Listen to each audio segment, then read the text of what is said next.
Lakukan sendiri-sendiri. Kalau memang tidak ada kesempatan untuk melaksanakan sholat id secara berjamaah, lakukan sendiri. Contohnya satpam, ingin sholat id akan tetapi tidak bisa, atau perawat atau dokter, dia tugas di UGD. Bagaimana caranya? Ya sudah, dia sholat boleh sendiri-sendiri tanpa khutbah. Kalau dalam sholat Jumat, khutbah itu syarat sah sholat. Tapi kalau dalam sholat hari raya, khutbah itu adalah sunnah sholat. Kalau sunnah ditinggalkan, aman, walaupun kita tidak dapat pahala sempurna.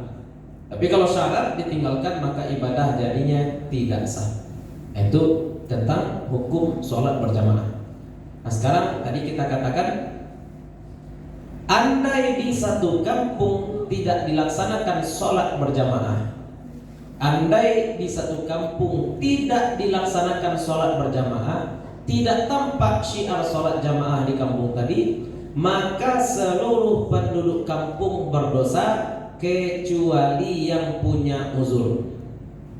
Ya, ini uzur sholat berjamaah. Andai seluruh penduduk kampung tidak ada satupun yang sholat berjamaah, maka seluruh penduduk berdosa kecuali yang punya uzur.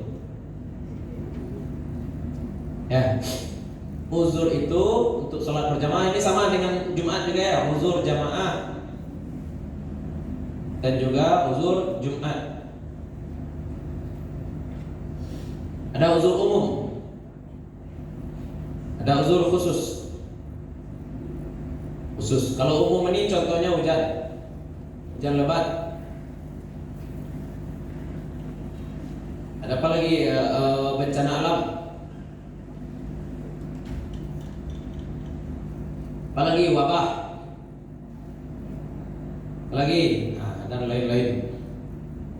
Lampu mati nak masuk dulu. Pak. Dulu berapa tampik pada itu? Sudah maghrib mati lampu, pulang, tidak balik masjid kan? Tak salat jamaah orang di masjid. Lampu mati bukan uzur, tetap hidupkan. Ya, bukan lampunya hidupkan ya, syiar salat jamaahnya tetap hidupkan. Ini mentang-mentang lampu mati aku uzur kok cerita. Tapi kalau mau dipatang di Batu Tabah, di Rabu ya, kan angin ya enggak, sudahlah angin kemudian mati lampu. Kemudian hujan pula, itu ya uzur. Ya, ini ada PK baru. Rabu itu angin ya, bertubi-tubi saja musibah. Kalau angin kencang atau hujan itu doanya, ya Allahumma hawalaina wala alaina ya. Ya Allah, hawalaina wala alaina. Sekali lihat kami ikut dan ditimpakan kepada kami. Yang sebab sekarang. Lalu Palestina. Lalu selesai Palestina wala karena musibah belumnya. Ya. Ya dosa kepada kalian. Kenapa hal-hal ini diberikan uzur? Salah satunya dalilnya adalah hadis dari Ibnu Umar radhiyallahu anhuma. Jadi Ibnu Umar itu azan pada suatu malam, malamnya itu dingin dan angin kencang. Halala dingin, angin kencang pula.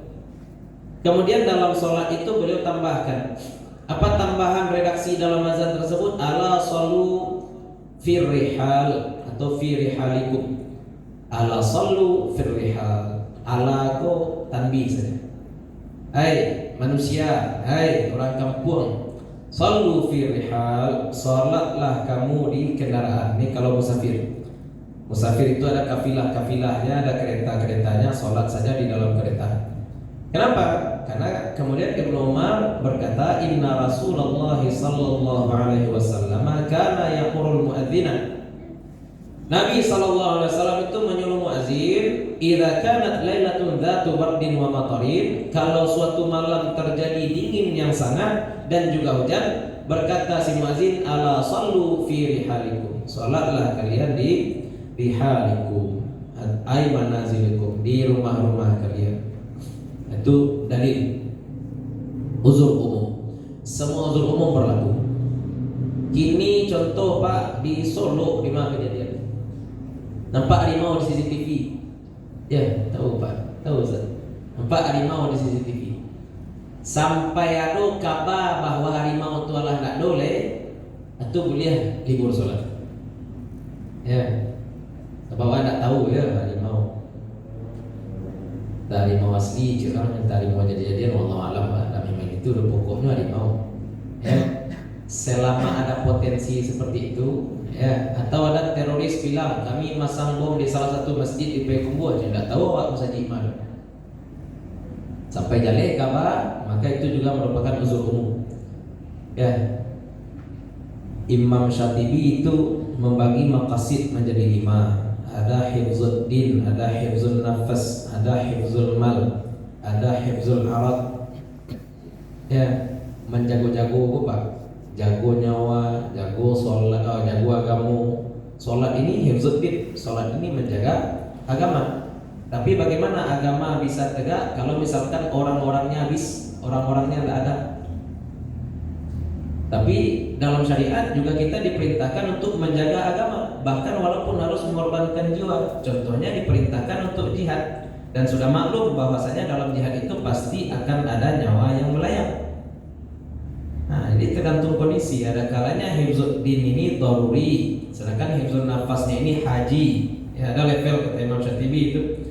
Ada daruriyat, sesuatu yang mesti. Ada hajiat, sesuatu yang juga mesti tapi tidak separah daruriyat. Ada lagi tahsiniyat, ada lagi tertiar istilahnya ya. Ada yang primer, ada sekunder, ada tertiar. Nah, itu sebenarnya menjadi inspirasi ya. Pengkajian sosial modern itu banyak merujuk kepada Imam Syatibi, kemudian juga Ibnu Khaldun. Ibnu Khaldun itu bapak sosiologi dunia sebenarnya, Ibnu Khaldun. Sekarang uzur-uzur khusus. Uzur-uzur khusus. Andai tidak terjadi sholat jamaah di satu kampung, maka seluruh penduduk kampung itu berdosa kecuali yang ada uzur. Ini uzur umum. Sekarang kita sebutkan adalah uzur-uzur khusus, personal barangkali punya uzur, punya urusan sendiri-sendiri. Apa saja yang menyebabkan orang yang tidak ikut sholat berjamaah itu tidak berdosa andai tidak terlaksana sholat berjamaah di sebuah kampung? Nah, beberapanya di antaranya sudah kita sebutkan ya dalam permasalahan muqaddimah sholat. Contohnya orang yang terlalu lapar, orang yang terlalu haus, atau orang yang takut akan orang zalim, orang yang memelihara barang-barang terhormat, orang yang memelihara barang-barang yang terhormat, atau orang-orang yang terhormat, atau orang yang punya hajat. Hajat ini maksudnya apa? Nyoba WC. Contoh, ya, tidak terlaksana sholat berjamaah, maka orang-orang ini tidak turut berdosa. Karena Nabi SAW katakan, idza wudi'a asya'u ahadikum wa uqimatis sholatu fabda'u bil asya'. Kalau sudah diletakkan makanan salah seorang di antara kalian dan diiqamahkan salat, maka makan dahulu, kata Nabi sallallahu alaihi wasallam. Wala ya'jal hatta yafrugha minhu, dan janganlah dia terburu-buru sampai dia selesai makan. Itu yang pertama. Apalagi la salata bihadrati ta'amin, tidak ada salat kalau makanan sudah terhidang. Wala huwa yudafi'uhul akhbathan, dan tidak ada pula salat kalau ada orang yang menahan dua hajat, dua khabith. Maksud dua khabith ini adalah buang air kecil ataupun buang air besar. Nah, ini hadis diriwayatkan oleh Imam Muslim yang barusan kita baca. Nah, itu kalau tidak terjadi salat ya bapak-bapak ibu ya, mudah-mudahan di masjid kita ini senantiasa dilaksanakan sholat berjamaah 5 waktu ya. Kalau di kampung-kampung itu sholat asar, sholat zuhur itu payah cari orang. Sholat asar, sholat zuhur payah cari orang. Alasannya sibuk ke sawah. Ya, sholat subuh ada orang. Sholat subuh ada, sholat maghrib ada, sholat isya ada, sholat zuhur, sholat asar susah. Kalau di sini barangkali paling ramai sholat apa? Maghrib ya. Ada cerita pengurus Masjid Muhammadiyah, apa ini ke Masjid Muhammadiyah Padang lagi Asaraya kan di takwa ya. Subuh nak ada orang salat. Pak itu orang menggali satunya. Ya, jadi malah yang dari Payakumbuh datang ke situ malah menggedor-gedor dulu kamar gali. apa nak yang sholat subuh. Ya itu PR gitu bersama. PR bersama. Ada masjid yang memang berdirinya di tengah pasar ya bapak-bapak ibu ya. Masjid berdirinya di tengah pasar. Kalau memang sudah ramai pasar dari subuh tapi masjid tidak ada orang ketika subuh, itu kena jadinya ya. Kena jadinya semua penghuni pasar jadinya. Ya, memang agak rumit ya masalah menegakkan sholat berjamaah. Kalau mau kita sampaikan mazhab Hambali bahwasanya sholat berjamaah itu wajib, tidak masalah. Untuk menekankan bahwasanya memang sholat berjamaah ini penting. Di mana-mana kalau tarawih ya. Kalau tarawih barangkali Bapak Ibu memperhatikan anak-anak tamat SMA sampai usia 40 itu tidak ada yang ke masjid. Ya Bu? Bu? Nang gadi-gadi kemana? Pas tarawih? Anak SMA lagi, anak SMP lagi, anak SD lagi, anak tamat SMA kemana? Ada Pak? Tidak ada. Tamat SMA tidak ada. Kenapa sudah tidak ada kewajiban dari kampus untuk hadir sholat tarawih? Kalau anak SMA memang dipaksa untuk ikut sholat tarawih. Anak SD dipaksa oleh gurunya untuk ikut sholat tarawih. Kalau sudah tamat SMA tidak ada lagi. Yang bisa maksa siapa lagi? Orang tua. Enak. Harus sabar mengajak anak-anak untuk sholat. Sabar mengajak anak untuk ibadah. Itulah sholatlah tinggal enak. Sekali hijrah kari-kari lain lu banyak dong. Duduk ya, istiqomah. Biar amal itu kecil tapi istiqomah. Dan sholat ini sebagaimana kita sampaikan sebelumnya, membantu kita untuk disiplin membagi waktu harian. Bagaimana cara kita menghindari dosa? Cara kita menghindari dosa salah satunya adalah dengan memelihara sholat sesuai dengan waktunya. Setiap kita sholat pasang niat, ya Allah pelihara saya dari maksiat sampai datang waktu sholat berikutnya. Kita sholat subuh, ya Allah pelihara saya dari maksiat sampai datang waktu duha. Nanti pas duha pasang niat lagi, ya Allah pelihara saya dari maksiat sampai datang waktu zuhur. Zuhur nanti sholat, doa lagi. Tahu tuh asar ulang lagi, tahu tuh maghrib ulang lagi. Seperti itu. Ya, sholat itu mencegah kita dari perbuatan keji dan munkar karena kita bagi setiap hari itu jangan sampai kita luput mengingat Allah. Tapi kalau benar-benar tidak sholat, dia gimana? Orang tidak sholat ini adalah berpotensi. Ya, sholat Jumat tidak pula, sholat 5 waktu tidak pula, kacau. Ya, memang perlu juga panik-panik bagi hadiah untuk anak-anak yang rajin mau sholat. Ya, anak-anak yang tidak, ya bagi hadiah. Padahal dia rajin sholat 5.000 sekali sholat, tidak. Hajatnya belanja dari orang lewat 50.000 Ustaz, tidak terkaja. Coba caranya anak-anak sampai kau lagi rotan gitu. Di rotan. Nah, sekarang syarat imam. Syarat imam.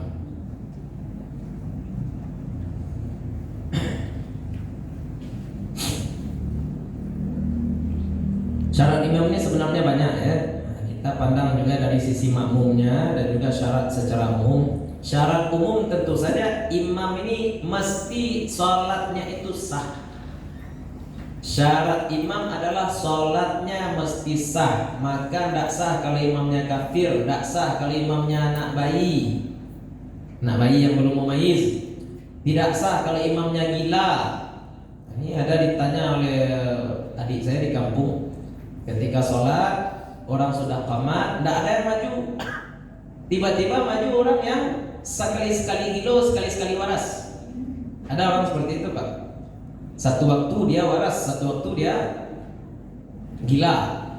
Yo dulu jam-jamnya. Kemudian dia sholat, orang sadar lah belonya ke belakang, bangki lo gilonya ke ya. Coba cara namanya Allah terlanjur sholat, orang sekampung sholat. Nah, bagaimana hukum sholat? Saya tanya lagi. Ketika dia jadi imam itu dia sedang waras atau sedang gila? Sedang waras. Ada orang seperti itu ya. Malam saja dia misalkan gila atau pagi saja dia misalkan gila. Maka kalau dia menjadi imam saat waras, maka sholatnya sah. Kalau orang kafir jelas tidak sah. Kalau ahli bid'ah dan bid'ahnya itu mengkafirkan, menyebabkan dia kafir, Kalau Syekh Wahbah Zuhaili itu menyatakan contohnya adalah Syiah. Syiah itu kan level sesatnya ada macam-macam tuh bapak-bapak ibu-ibu ya. Ini hati-hati. Ini kalau kita buatkan daurah tentang Syiah ini, sebenarnya Syiah ini banyak. Ada Syiah yang dekat dengan Ahlussunnah wal Jamaah, itu namanya varian Syiah Zaidiyah. Kitab-kitabnya itu banyak juga dipakai.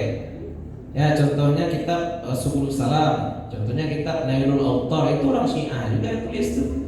Masih dipakai. Kenapa? Karena Syiahnya ini tidak terlalu jauh melenceng. Melenceng ya melenceng juga, tapi tidak jauh. Ada lagi yang jauh. Ya, Rafidi misalkan. Nah, ini Syiah ya lumayan jauh lah. Ini fasaqah, orang-orang fasik. Ada lagi yang terlalu jauh. Yang terlalu jauh ini bagaimana? Mereka menganggap bahwasanya Jibril salah kasih wahyu. Nah, ini kafir. Orang-orang ini menganggap bahwasanya yang sebenarnya dapat wahyu itu adalah Ali bin Abi Thalib, bukan Nabi Muhammad. Nah, ini kafir yang seperti ini. Tapi kalau yang sekedar Rafidi itu apa? Orang-orang ini menganggap bahwasanya Ali bin Abi Thalib ini lebih patut untuk menjadi khalifah setelah Nabi sallallahu alaihi wasallam wafat. Ini melanggar ijma'. Ijma' para sahabat Abu Bakar As-Siddiq itu khalifah setelah Nabi sallallahu alaihi wasallam. Kenapa? Karena sesuai juga dengan syarat imam yang akan kita sebutkan pada malam hari ini. Nabi sallallahu alaihi wasallam katakan apa? Ya ummul qauma aqra'uhum. Hendaklah yang menjadi imam bagi kaum itu adalah orang yang paling paham dengan Al-Qur'an. Aqra'uhum li kitabillah. Yang paling paham dengan kitab Allah. Ketika Nabi sallallahu alaihi wasallam sakit, yang ditunjuk oleh Nabi menjadi imam siapa? Abu Bakar. Berarti itu menunjukkan bahwasanya yang paling paham dengan Al-Quran di antara para sahabat adalah Abu Bakar. Kan Nabi pertama mengecek yang menjadi imam itu yang paling paham Quran. Tapi di dalam perbuatannya Nabi menunjuk Abu Bakar untuk menjadi imam. Itu menunjukkan bahwasanya memang Abu Bakar yang paling paham dengan kitab Allah. Tanpa kita lakukan kemuliaan Ali bin Abi Thalib, ya, Ali bin Abi Thalib juga adalah seorang sahabat yang luar biasa. Ana Madinatul Ilmi wa Aliyun babuha, kata Nabi sallallahu alaihi wasallam. Itu sudah ditasih oleh Syekh Al-Ghumari tentang hadis. Aku kota ilmu dan Ali bin Abi Thalib adalah pintunya. Memang juga disebutkan kemuliaan Ali bin Abi Thalib. Tapi tetap ijma' sahabat menyatakan bahwa Abu Bakarlah khalifah yang pertama. Nah, ini kacau juga. Kenyataan ya. Bapak-bapak ibu ya, orang Syiah ini sesat. Oh iya, tapi tidak sampai kafir. Tidak sampai kafir. Kini konflik Palestina yang paling peduli dengan Palestina saya kini. Iran yang paling peduli dengan Palestina. Malu awak. Orang mengecek negara paling sunnah mah gini, Arab Saudi, Arab Saudi. Ya. Ayo stabil. Ya, negara-negara kerajaan di Arab itu apa? Arab Saudi, Qatar, Kuwait, Emirat sudah mabuk dengan dolar. Ya, buat Halloween lah mereka, buat Natal lah mereka, kini tagak KFC di muka Masjidil Haram, tagak McDonald di muka Masjidil Haram. Itu menyakiti umat. Awak disiko boikot produk-produk yang membantu Israel. Orang-orang beda. Sedangkan negara-negara Republik di Arab juga disibukkan dengan efek Arab Spring 2011. Nah, itulah musibah gitu ini. Ya, kacau memang, kacau balau. Nah, jadi itu dulu ya, kita pahami dulu. Apalagi contoh orang-orang sesat, banyak orang-orang sesat tuh. Ya, ada Batiniyah, ada Mujassimah, ada Musyabbihah, ada Mu'attilah, ada Mu'tazilah, ada Qadariyah, ada Jabariyah. Orang-orang sesat ini hukumnya apa? Fasik. Salat di belakang mereka bagaimana? Sah juga. Sah, karena mereka tidak kafir. Nah, ini penting juga nih Pak ya. Imam kita tahu imam kita ini suka berbuat dosa. Apa dosa imam kita? Misalkan suka menguji dengan orang. Kita sholat di belakang imam seperti ini sah atau tidak? Sah. Ya. Ustadz, imam di tempat kami masih minjam duit ke bank. Ustadz, kira-kira kita sah tidak sholat di belakang imam yang suka minjam duit ke bank ini? Ustadz, sah juga. Imamnya buat dosa? Iya. Bapak ada buat dosa? Ada juga. Bedanya level dosa kita saja berbeda-beda. Ada orang sudah sholat bertahun-tahun, 10 tahun dengan imam ini di masjid, ada yang ngadu seperti itu. Ternyata kemudian ketahuan kalau imamnya ini homo. Ada homo, tangga. Kata imam ini penyuka sesama jenis, ketahuan. Nah, bertanya orang, Ustaz, gimana hukumnya sholat kami yang sudah bertahun-tahun dengan imam seperti ini? Sah juga. Kenapa? Imamnya itu fasik, itu namanya. Fasik. Tapi masih muslim ya. Masih muslim. Dosa ya, dosa. Ada lagi kejadian di kampung. Imamnya ini ternyata sudah beberapa tahun selingkuh. Baru ketahuan terakhir. Itulah tanya orang, Ustaz, imamku kiranya pezina, kira-kira sholat kami jadi imam. Sah juga. Ya, sah juga. Kalau kita anggap sahnya saja. Tapi afdalnya ini, standar imam itu apa? Aqra'uhum li kitabillah. Jangan orang-orang fasik jadikan imam. Jangan jadikan imam itu orang-orang fasik. Jadikan imam itu orang yang punya muruah yang baik. Jadikan orang jadi imam itu adalah orang yang adil, orang yang punya reputasi baik juga. Nah, jangan orang-orang yang tidak jelas saja jadi imam, majhul ya, orang-orang majhul. Jangan. Berarti itu dulu, sholat imam mesti sah. Nah sekarang, andai imam dan makmum itu mazhabnya berbeda, andai imam dan makmum mazhabnya berbeda dan perbedaannya itu runcing, tidak bisa digabungkan. Contohnya apa? Contohnya menurut si makmum, bersentuhan kulit laki-laki dengan perempuan membatalkan wudhu walaupun itu istrinya. Kenapa? Karena istri itu adalah mazinnatus syahwat terbesar seorang laki-laki. Tempat penyaluran syahwat terbesar laki-laki adalah istrinya. Maka menurut si makmum batal. Ternyata menurut imam tidak batal. Kenapa? Karena saat menyentuh istrinya, imamnya tidak terbit syahwatnya. Contoh, ketika makmum yakin bahwa tadi si imam memang menyentuh istrinya, tidak boleh dia bermakmum kepada imam tadi. Walaupun sholat imam sah, Pak, berdasarkan mazhab yang lain. Ya, memang agak rumit, beda-beda mazhab. Menurut si imam anjing dan najis. Misalkan imamnya mazhabnya Maliki, anjing dan najis. Nampak oleh dia memang imam ini tadi dijilat anjingnya. Nah, masuk ke masjid, jadi pula imam tidak boleh dia bermakmum. Atau contoh lain, menurut imam misalkan menyentuh kemaluan tidak membatalkan wudhu. Contoh, pindah imam awak, imam di Manado lah. Nampaknya imam ke Manado misalkan. Oh iya aja imam mengaku sih. Itulah sholat saja imam. Nah, tidak boleh dia bermakmum. Kenapa tidak boleh bermakmum? Karena menurut makmum, si makmum tadi sholat imam tidak sah. Menurut si makmum, walaupun sholat imam menurut imam sah. Kecil imam menurut yang sah. Batu kan tadi imam mengacak kemaluan mah. Iya, kok pakai hadis yang lain. Apa tuh?